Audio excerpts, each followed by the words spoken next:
afternoon, Bree. Thank you for being on. So I'm going to just start the podcast today. First of all, thank you for being available. I think it's going to be a great podcast today for a number of reasons. But I just wanted to just do a quick intro to Wonder Woman in Business. This is our official 4th episode. This is a brand new podcast. And Wonder Woman in Business is really about talking to successful leaders, women leaders who are doing things to shape and change their industries and who are also doing things really to empower other women authentically and truthfully. And so my name is Jasmine Sandler. I am the host. I'm the CEO of a company called JS Media here in New York with a satellite office in Beverly Hills. And we are a full service media and marketing agency.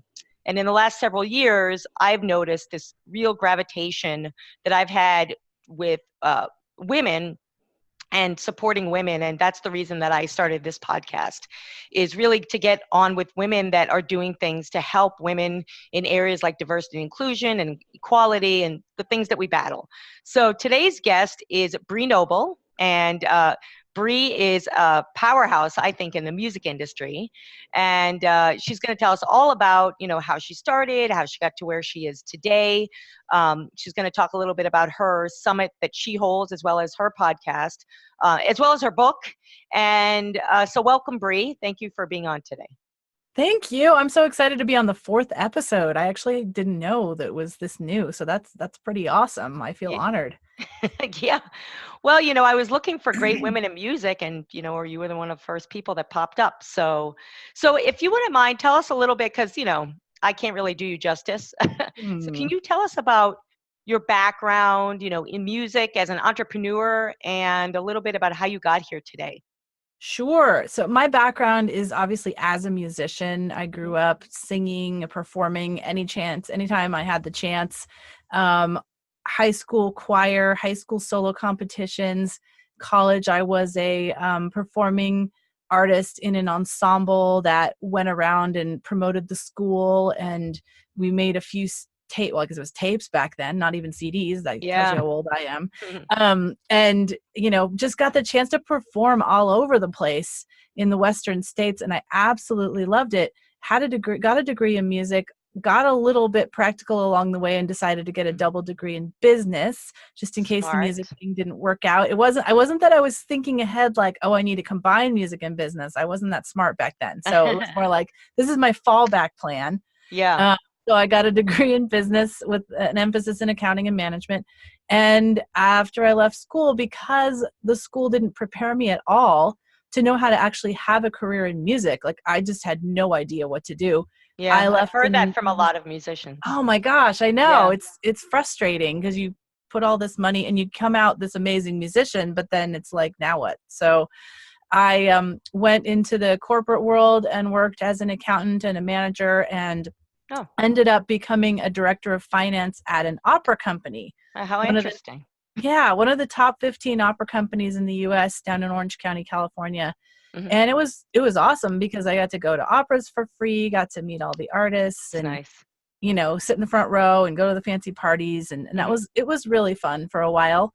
But the whole time I was there, I was really wanting to have my own music career, not in opera, but I wanted to be a singer-songwriter. Mm-hmm. And I really just didn't know how to get started. And I did all the things that I think a lot of starting out musicians do. You go on Recycler, you try to find, collaborators and bands to be in. And I know all about it, Bree. All that kind of stuff. I'm on band 4. Oh man, yep. So many times it just ends in disaster. At least it did for me. Wow. Of not finding the right fit and just always trying to fit into somebody else's mold, that kind of thing. And so, here I was at the opera, hanging out with all these creative opera singers, watching them living their dreams. And I was just working in the back office, cutting them paychecks. So finally, I just said, you know what? I need a change. I really want to pursue music. I had my first daughter. And so I left the opera company and started working just part-time from home. And part of the reason was so I could figure out this music thing. So I could really create a career for myself And it was kind of around the same time, although I was still kind of coming around to it, that I was like, you know what, I've got to figure out how to do this on my own. This whole Yeah. band thing is not working. I'm wasting a lot of time already. I'm 32 and nothing has happened, you know. Yeah. And Sure. so I'm like, I need to do it on my own terms. And then I started to realize, well, I have this whole business background, you know, Right. entrepreneurship. I took all these classes. Why am I not combining these? And that was Mm. where I kind of had my light bulb moment of, why am I not building my music career just like any small business would build? If, you know, a bakery moved in down the street and needed to get customers, you know, what would they do? Well, they would go out and do like you know, one-to-one marketing. They would Yeah, of do, you course. know, on the No, they would. ground, like grassroots kind of marketing. They would give out free samples. They would, you know, all those kinds of things. I'm like, why am I not doing this in my music business? Instead, I'm waiting for somebody else to like hand me a career or like crown me. Now, you know, I now dub you, you know, real musician, and now you can go out and do a career. Yeah. And so once I combined like those business principles with what I wanted to do in music, and just went out there and started doing it, and just Mm. really, you know, putting these things into practice and getting in there and getting scrappy and all that, Yeah. that was when I started having, you know, success and building a career, and recorded an album, booked a bunch of Oh, mini tours and all that stuff while I still had a baby. Like I would actually, she was wow. about It's 3 incredible. by the when I started dragging her around on tour and stuff. Yep. That's the dream. Well, Yeah. right? Well, that is honestly amazing. So you talked about a few things that I find are very common for the women that I've had on this podcast, and obviously the women that I've been supporting as clients for many years. Is this, like you said, you couldn't just stand around and wait for somebody to hand you a career. You know, you had to be persistent. You had to use your experience, leverage what you knew in business. So, and I know a lot of struggling artists and musicians. So one of my missions is actually to support them in personal branding development. Mm. So talk about how you used, you know, I guess your very tangible characteristics to make changes. Like, you know, can you give an example of when things were down? Because you had a lot going on. You had a child and all these other things. So any specific point that you can talk about where you thought it was a hurdle that you overcame, or a hill that you achieved, you know, something Yeah, around that. totally. And this is one that I really see a lot of musicians experience. And when I started talking about this, I got a lot of people going, "Oh my gosh, I totally know what this is like." And I'm still stuck in that. And that is that I felt like I needed to have a band. Like I Mm. couldn't just go out there and perform as a solo artist. I'm a keyboard player, piano player, you know. And so I thought, "Oh, it's too boring for me to just go out there with me and my keyboard or me and my piano. Like no one's going to want to watch that." And so I always just had this, I need to have a band. I need to have a band. And so when I stopped trying to fit myself into other people's bands, then I decided, okay, I'm going to form my own band. And I Yeah. did. And these guys were great. I love these guys. They loved my music. They were totally behind me, but they all had day jobs. Ah. So I could not book anything Mm. hardly, except on like a Saturday night, Yeah. sometimes a Friday night, and sometimes a Sunday afternoon. And it had to be local. And so I couldn't do tours. And, you know, I felt like I've got this 3-year-old. I'm totally mobile. I'm Mm. still working part-time. I can totally go off and tour, but I'm tied down by this band. Mm-hmm. And it wasn't their fault. Like this was just a hobby that they wanted to do. They weren't focusing on having a career. And so Mm. that was the hurdle that like I needed to say, okay, number one, I have to get over this idea that I have to have a band. And number two, I had to get confident enough to play and sing at the same time and be an entertainer as a solo artist. And Mm-hmm. that was a huge hurdle for me because I had just never been very good at playing and singing at the same time. Like I could do it with a band, It's but I knew that if yeah, I it's screwed up, they'd keep going, and you know what I mean? And the I show do. would I go do. on. I'm in a band, and I left a band, and I know exactly what you're talking about. It's not easy. No, it isn't. And So so tell us I the just story. had, So yeah. So where did you go from there? Did well, you I go? just had to like just focus on practicing these, say 10 songs Mm-hmm. as much as I could, just me and my keyboard. And like I would Mm. literally set it up where my daughter was my audience. So I felt like I had a little bit of pressure, That's stress, beautiful. Yeah. and we would, I would just practice every single day. And I did that for a month Mm-hmm. and started out thinking I'll never get there. And after a month, I'm like, yeah, I'd probably make one or two mistakes every song, but it sounds pretty good. I think I could do this. And that's when I Yeah. was started to book. Mm. That's fantastic. So tell us a little bit about now that how you've taken. So here's your individual career, right? But talk a little bit about your summit and how you're helping other musicians.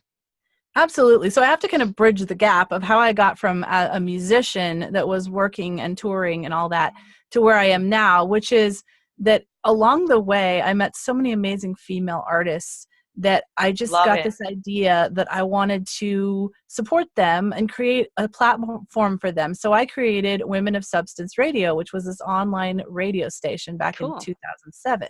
Mm-hmm. And along the way, like as I was touring, I was doing this thing, the radio thing. And then as I ended up deciding to stay home and stop touring because I had a second daughter and they got older and they wanted me around and they didn't Mm-hmm. want to tour because they were in school.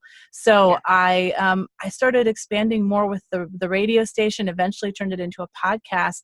Okay. And I found that with all these women, they had amazing music, but a lot of them didn't have any idea how to promote it. I might have been the first place that ever promoted their music in any way because they thought they needed a label or a manager or Right. something Yeah. to tell them how to do it.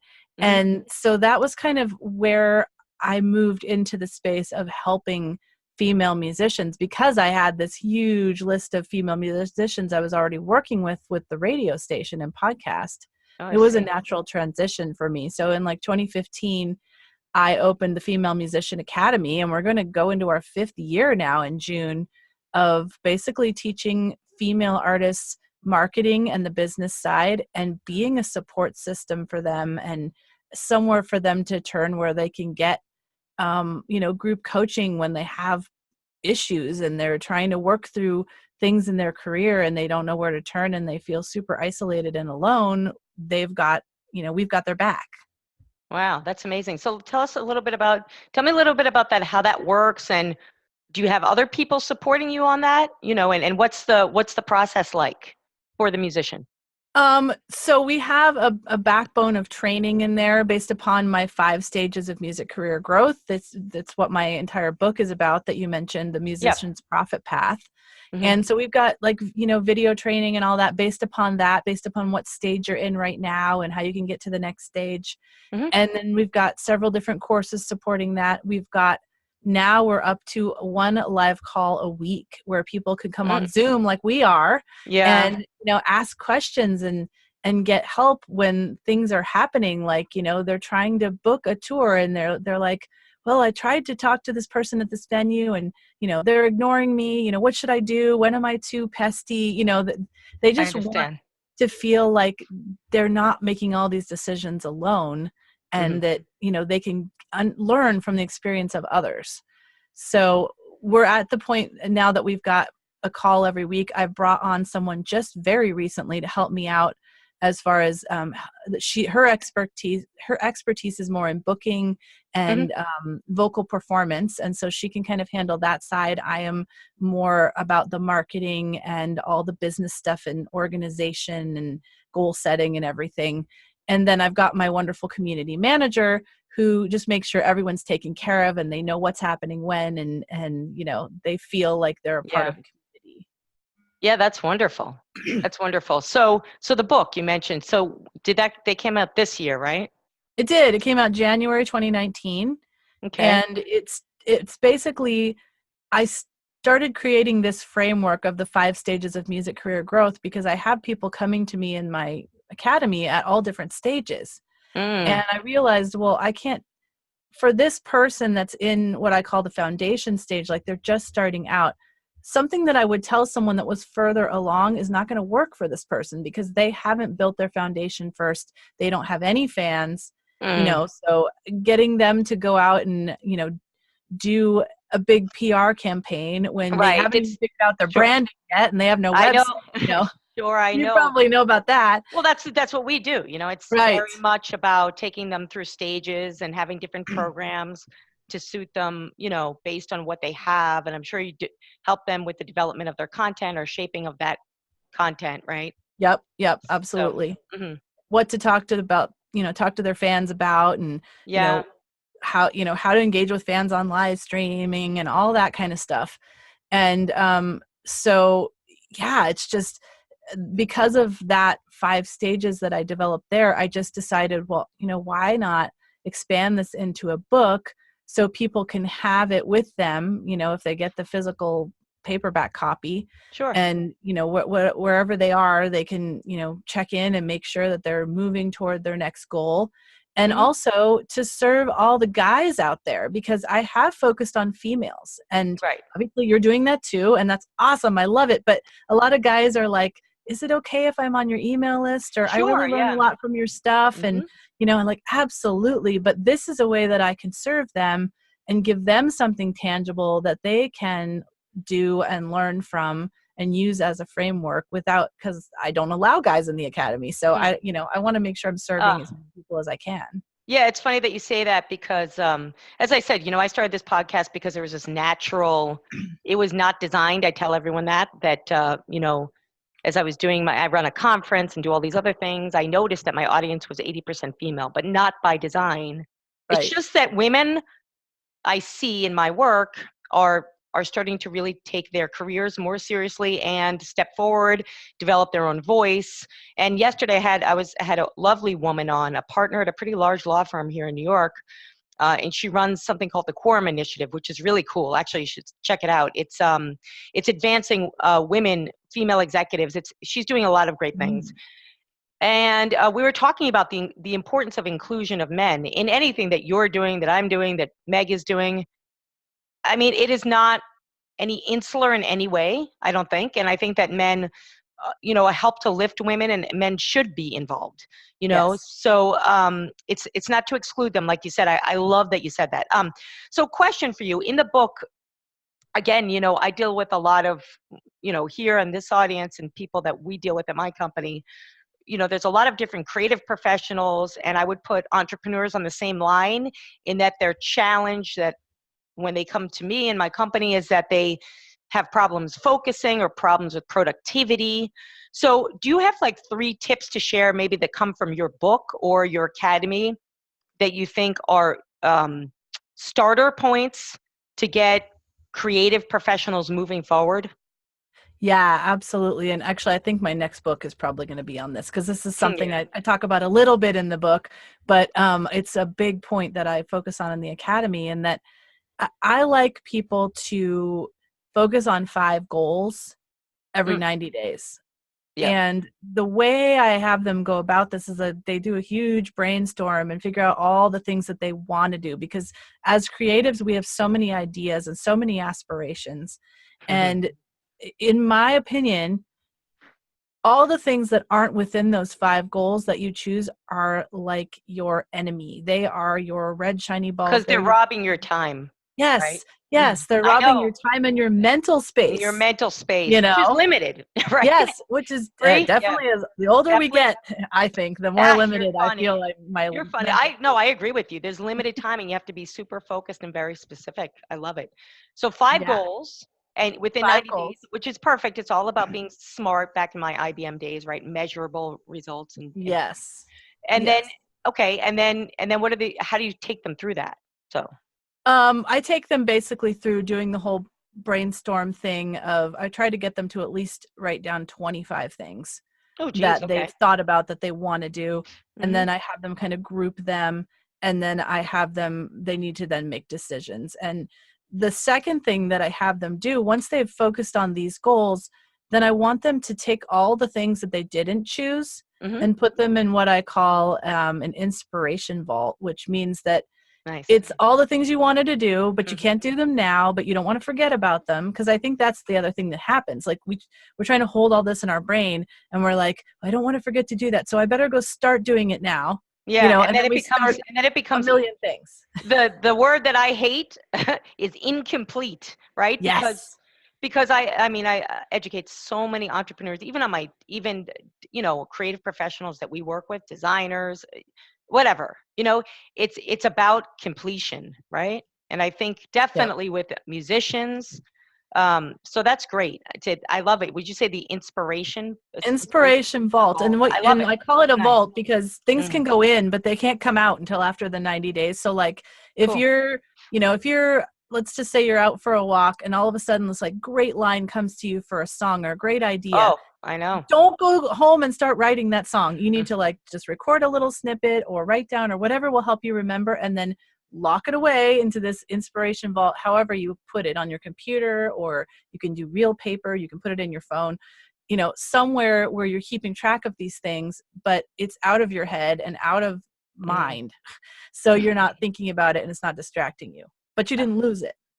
You didn't lose it. I love it. I love it. I think it's critical. Yeah. Critical. Also, Yep. I think, correct me if I'm wrong, but this is something that I deal with my own business and with my clients and people I work with. I think it's about, for the creative professionals that we deal with, it's about, and any entrepreneur, right, finding what's working. Because I'm sure that singers, songwriters, musicians, and as I know, right, come up with pieces and maybe it's not, maybe I don't know if it's the right fit. So, do you help them through that, to help them really define if it's 5 goals within the 90 days? Are you, because I don't know, me, I'm very brutally honest with people. Because I don't care, because at the end of the day, if you're going to pay for services, you should help somebody get to the next level, right? So, Right. I mean, you shouldn't babysit or baby code or candy code anything. So do you help them to really define what you think would be the most successful, optimal, I guess, project for them? Yeah, and I mean, in some cases, I don't know them inside and out. Like they're not a one-on-one client, so I don't know everything about them. But the big thing that I help them with is really honing these in, because a lot of times I'd be like, okay, SMART goals, and then they'll give me something that is so general. Yeah, There's of no way to course. measure whether you achieved it or not. And, so they, work on my album. Like that is not a goal, Right. Yeah. At least right? they Like write, have but this listen, album done by this date, and it's at going to have least they write something down. yeah. It's better, it's It's a better than start. So nothing, I Bree. help them hone that in. And Yeah. that's what I find that I do the most work in when they show me their goals is just trying to get them to like make it measurable, make it specific. Right. And, we've already got the time bound taken care of with the 90 days, but a lot of times it's just, there's no way to measure what it is that they're talking about. And, and then, so then after that, you get the goals, then you break it down into the smaller steps and things that you can actually put on a task list or in somewhere like Asana, which I love Asana for individual entrepreneurs, because it's a way to get up in the morning and say, okay, these are the things I need to do today, and have already thought that through based upon your goals. So you're not getting up every day going, okay, now what am I going to do? I think that's the biggest thing with entrepreneurs and musicians that like quit their job and start doing music.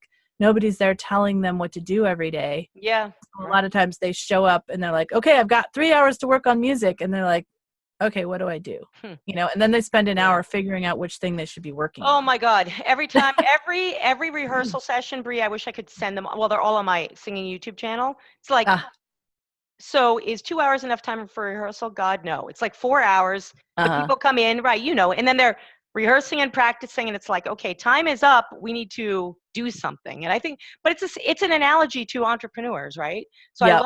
I love that you're talking about that. I think it's especially important for creative professionals, right? But like I said, I feel like the creative professional, like one of my books is for both of them, but it's the creative professional and the entrepreneur. They have the same same type of challenges. So question for you, I'm going to go in a little different direction if you don't mind, is let's talk about women. I mean, really this podcast is for and to support women.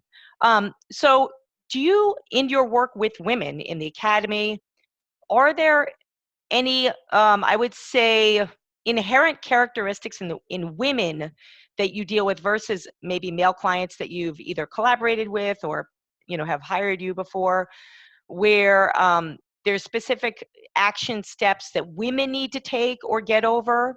Anything specific about women, female musicians? I mean, I have my own theories, but Yeah, I mean, there totally is. And I mean, I love this question and I hate this question because I know that it's true, but I also don't want people to get upset with me and like putting people in a box, men are no. this way, women are this way. But in my experience, the women are definitely more emotional. And that's one thing I talk about, and not like emotional, like I'm falling apart emotional, like just in tune with their emotions, right? So That's not a bad thing. no, not at all. It's a good thing. And in my book, one thing I do in every stage, I talk about the emotions that you'll experience. And I find that I get so much connection on women about this section, whether I'm doing it on a webinar or in person or they're reading my book. Like, thank you for talking about the emotions, because when we feel these emotions, we tend to, especially if they're difficult emotions, of Mm. of impatience or Oh, sure. fear or doubt or any of those things, lack of confidence. We always think that we're crazy or we feel alone. Like, could anyone else be feeling this way? Is it just me? That kind of thing. And just calling those out and say like, hey, in this stage of your career, it's totally normal for you to feel like this. Yeah. And that's really been where, and also just giving them a space to talk about their emotions. In the academy, we always have something that's called True Talk Tuesday. And I encourage them to share what is really bothering you. Like, what are you stuck on right now? What are you feeling overwhelmed by? And there's so much support there. Like, if someone comes in there and says, you know what, I am so having stage fright. I'm afraid to go out there and perform, or I don't feel like I'm good enough or whatever. They'll get so much support and so much I remember when I went through that and this is how I got through it. And that kind of support that will get them through. I mean, it's not therapy, but it's just that power of the group backing you and understanding, feeling understood. Yeah. Feeling like I you're think not it's so alone, important. right? Yes, absolutely. I love it. True Talk Tuesday. I thought it would be a tongue twister, but it's not so bad. No, I really do like it. I think it's great. And I think that's what it is. And that's why, that's one of the reasons I started this podcast is, women entrepreneurs. I found, it's, they feel like they have to be, we have this conversation all the time in my office. They feel like they have to be stronger, quote unquote, stronger, right? Than men to get ahead and all of that. And I see it in their faces. I observe a lot of people and I see that they might be isolating themselves because they have to appear strong. And then at the end of the day, they might go home and crumble, right? Yeah. So hey, everybody's like that. It's cool. But I mean, we don't want that. So I love that you do that. And I think more women do need to reveal their emotions, their feelings, their challenges with each other, because one great thing about women I know is that we are very supportive of each other. And I don't know if you looked at my bio, but I am the president of the Hockey Players in Business, which is here in New York City because I play hockey. But anyway, so but all my members are men, and I see them get supported. They hand each other jobs. I mean, good for them. And so why can't women do the same thing? And I think that women should, and we should reach out to each other. So I really appreciate that you're doing that. So next question is about, you're doing something great for women. Do you have a specific personal mission or objective, besides running a business, right? Because we all do that. But, just on a personal philosophical level for helping women, are there any boundaries or bars that you want to cross borders with, through the everyday work that you do? I mean, definitely it started out as making a platform for women so their music can be heard. And then it became supporting them. So, I mean, what I really want to do is just make it possible, provide the resources so these women can get their music out into the world, because so many of them have so much to say, so much talent. And I'm afraid that if they don't get the support they need and they're not able to learn how to create an income from it, they're going to give up. And then the world is going to be, lost on this amazing music that they could have created. I love it, Bree. I'm my second guest on this podcast is a woman, Alexandra Harper, and she runs an organization here in New York and also in LA called Women of Culture. Mm. And so what she does is she's super cool. So she curates art events, right, for women, and she puts on these VIP experiences. I'm actually going to my first event this Sunday. I'm excited. But on the podcast, we talked about. Well, I love art. So we were talking about art, and we were talking about all the famous artists that we all know, right? Like if you think about them, mainly men, right? If you think about Raphael and Yep. Michelangelo and Matisse and Monet and blah blah blah, blah Picasso. I mean, I could go on. I love art. So she was saying, what's interesting is I didn't go to art school, but she did. And so she was talking about the fact that there were a lot of women that were also commissioned that also did great work, but you've never heard of them. And I was a Mm. little bummed out to hear that because there's all these women that have passed away in our history in art that we've never heard of. And I think the same Wow. thing goes for, but the same thing goes for music. I've only been doing music for 4 years, so I'm an amateur, but but I'm a marketing person, so I market the music anyway. But I have, I surround myself with a lot of female musicians, and I do see that these people are like brilliant, and they let the fact that, like, I have a friend that has an off-Broadway musical, and she's been having a hell of a time getting producers and money and all this, and she wants to give up. And I think that, I think it's really important that we do support each other in any way that we can. Otherwise, our voices aren't going to be heard. So I really love your mission because I think it's critical that otherwise there might be the next Michelangelo of music, right? Who's a woman who never gets heard No, because wouldn't that be terrible? I it would. mean, I mean, it would be honestly terrible. Yeah. So I think that now, do you think there's ways that, because I've come across this personally, now I'm in my fourth band, and I want to start a band of all females. That's where I'm at right now in music. Because I've had a tough time working with men and in music. So do you think there are any tips you can share or stories you can share about how women and men can support each other in music, to help women? Like, have you seen any instances where men have collaborated with women or, in your years in the music business and industry? well, I mean, there absolutely are. And the band that I created before I disbanded that to go on tour alone, like they were all men. It was me and men. And Hmm. they were amazing. Like Yeah, cool. they were just so behind my mission. Mm. And that, they weren't like all, ego or Ugh, anything, or I want to do my song, or, yeah. they were just like, hey, I love your music. I want to help make, spread the word about your music, and I enjoy playing it. I love it. So how And did it you? can be that way. You just have to find the right guys, the guys that don't have the ego going on. Well, that's the issue that I've come across, and I'm sure not just me, I'm sure everybody. So, so you just happened to kind of fall upon them, or you kind of searched. I mean, I interviewed them, and I found one really amazing guy, and then he started bringing in his friends of bands that he had worked with before. okay. And because he was awesome, all the people that he brought in were also like him. Very humble, very Humble. serving, Yeah. but also very good. Yeah. Mature and talented. That's amazing. Yeah, that's the thing. It's like, okay, there might be some like humble serving people that aren't very good players. So you need somebody that's both. Yeah. Well, but you also need a leader, and that's you, right? Yeah. You need a And leader. they were totally okay with me being the leader, which was And I was awesome. going to say, and people that respect a leader. Yes. So that's really cool. So I know we don't have a lot of time left. I'm sure I'll bring you back on, and maybe it'll be physically when I get out to LA, or maybe when you come to New York. Right. I mean, that would be better. I'd love But it. yeah, I love it. But so for the musicians, and I think this also extends to creative professionals because I deal with all different types, right? Filmmakers, artists, blah blah blah blah.